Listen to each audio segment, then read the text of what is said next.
ఉన్నాయి కాబట్టి వాళ్ళు మనల్ని తిట్టేవారు కూడా వాళ్ళల్లో ఎక్కువ సంఖ్య ఉన్నారు కాబట్టి వాళ్ళకు నోరు మంచివి కాదు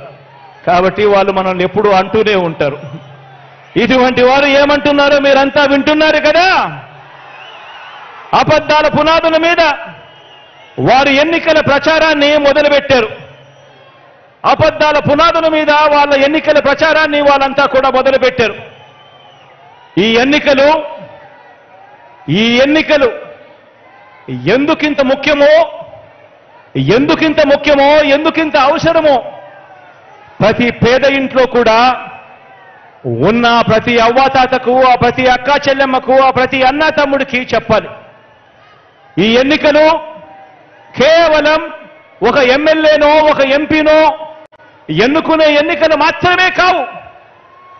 అందరూ ఈ విషయాన్ని గమనించండి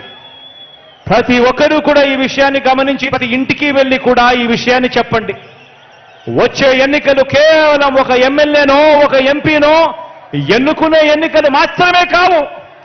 ఈ ఎన్నికలు ఈ రాష్ట్రంలో ఈ 57 నెలలుగా పేదలకు అందుతా ఉన్న సంక్షేమాన్ని వారి పిల్లల భవిష్యత్తుని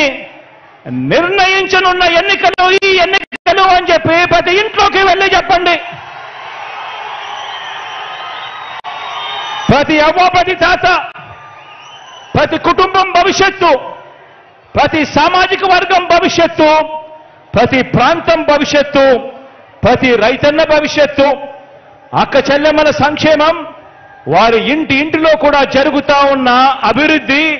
వారి పిల్లల భవిష్యత్తు అన్నీ కూడా ఈ ఎన్నికలతో ముడిపడి ఉన్నాయి అన్న సంగతిని ప్రతి ఒక్కరూ కూడా గమనించండి అని అడుగుతా ఉన్నాను ప్రతి విషయము కూడా ఈ విషయాలన్నీ కూడా ప్రతి ఇంటికి వెళ్ళి చెప్పండి ఇప్పటికే మనం 3,000 రూపాయలు చేసిన పెన్షన్ ఇప్పటికే మనం 3,000 రూపాయలు చేసిన పెన్షన్ 1వ తేదీన ఉదయాన్నే ఈ 3,000 రూపాయల పెన్షన్ అందాలన్నా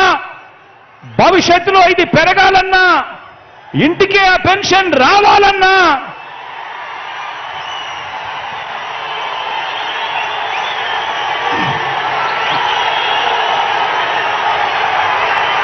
ఇప్పటికే మనం 3,000 చేసిన పెన్షన్ 1వ తేదీ ఉదయాన్నే అందాలన్నా భవిష్యత్తులో పెరగాలన్నా ఇంటికి ఆ పెన్షన్ రావాలన్నా మీ ఊరికే మీ ఇంటికే వైద్యం అందాలన్నా